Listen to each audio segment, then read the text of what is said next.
À la découverte de la tablette tactile. Comment un appareil aussi fin et léger peut-il avoir tant de fonctionnalités? Comporte-t-il des inconvénients? La tablette est une technologie nouvelle réunissant des caractéristiques de l'ordinateur portable et du smartphone. Elle se compose d'un écran tactile qui remplace la souris, d'une caméra, d'un micro et d'un port de connexion. Ces composants électroniques comme la carte mère, la batterie ultra plate et le haut-parleur sont miniaturisés pour rentrer dans un format fin et plat.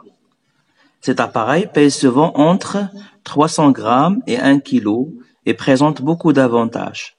Il permet d'aller sur Internet, de consulter ses mails, d'apprendre de nouvelles choses, de lire, de prendre des photos, de choisir des jeux, de passer de bons moments en écoutant de la musique et en regardant un film. Le seul inconvénient, c'est que la tablette ne permet pas d'écrire de longs textes comme l'ordinateur personnel qui a un clavier. Il faut reconnaître que les points positifs sont nombreux et font de cette technologie l'une des meilleures en matière d'information et de communication.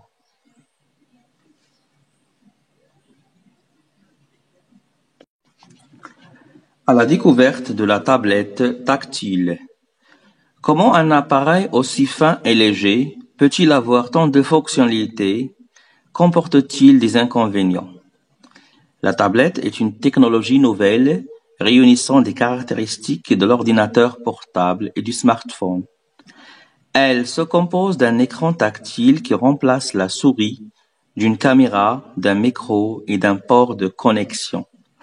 Ces composants électroniques comme la carte mère, la batterie ultra plate et le haut-parleur sont miniaturisés pour rentrer dans un format fin et plat.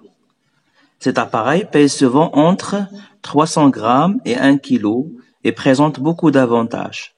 Il permet d'aller sur Internet, de consulter ses mails, d'apprendre de nouvelles choses, de lire, de prendre des photos, de choisir des jeux, de passer de bons moments en écoutant de la musique et en regardant un film. Le seul inconvénient, c'est que la tablette ne permet pas d'écrire de longs textes comme l'ordinateur personnel qui a un clavier. Il faut reconnaître que les points positifs sont nombreux et font de cette technologie l'une des meilleures en matière d'information et de communication.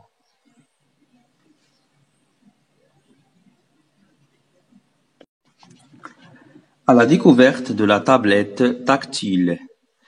Comment un appareil aussi fin et léger peut-il avoir tant de fonctionnalités? Comporte-t-il des inconvénients?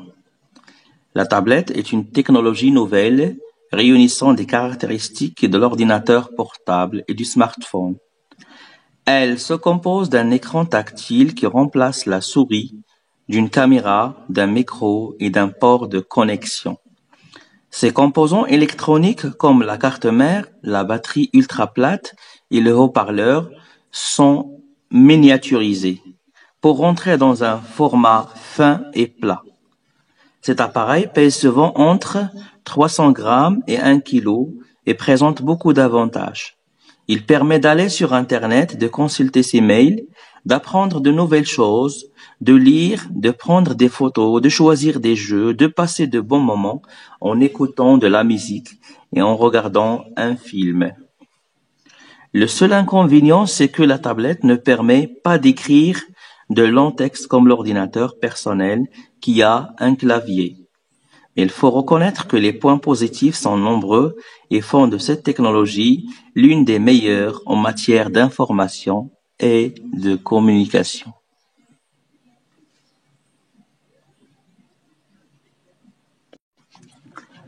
À la découverte de la tablette tactile. Comment un appareil aussi fin et léger peut-il avoir tant de fonctionnalités? Comporte-t-il des inconvénients? La tablette est une technologie nouvelle réunissant des caractéristiques de l'ordinateur portable et du smartphone. Elle se compose d'un écran tactile qui remplace la souris, d'une caméra, d'un micro et d'un port de connexion. Ses composants électroniques comme la carte mère, la batterie ultra plate et le haut-parleur sont miniaturisés pour rentrer dans un format fin et plat. Cet appareil pèse souvent entre 300 grammes et 1 kg et présente beaucoup d'avantages. Il permet d'aller sur Internet, de consulter ses mails, d'apprendre de nouvelles choses, de lire, de prendre des photos, de choisir des jeux, de passer de bons moments en écoutant de la musique et en regardant un film. Le seul inconvénient, c'est que la tablette ne permet pas d'écrire de longs textes comme l'ordinateur personnel qui a un clavier. Il faut reconnaître que les points positifs sont nombreux et font de cette technologie l'une des meilleures en matière d'information et de communication.